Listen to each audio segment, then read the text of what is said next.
আরে ভাই, শেখ হাসিনা ওয়াজেদ যখন প্রধানমন্ত্রী ছিলেন সিদ্দিকুল্লাহ চৌধুরীর পাসপোর্ট ক্যান্সেল করেছিলেন।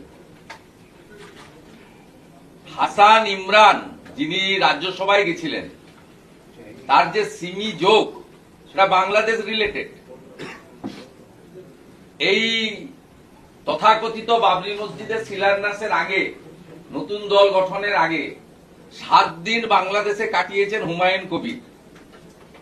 হুমায়ুন কবির বাবরি মসজিদের যে অর্থ সংগ্রহ করেছেন থ্রু আমাদের স্টেট ব্যাংক অফ ইন্ডিয়ার ব্যাংকের রেতে, তার 50% বেশি অর্থ বাংলাদেশ থেকে এসেছে। হুমায়ুন কবির তার বাবরি মসজিদ তৈরি করার আগে এবং তার যে দল গঠন করার আগে 7 দিন বাংলাদেশে থেকে এসেছেন। হুমায়ুন কবিরই বলতে পারবে। এবং হুমায়ুন কবির বাংলাদেশের জামাত, মমতা ব্যানার্জি সেতু। অতএব আপনারা যারা রাষ্ট্রবাদী আছেন, হিন্দুরা তো বটেই, রাষ্ট্রবাদী মুসলিমরাও এগিয়ে আসুন।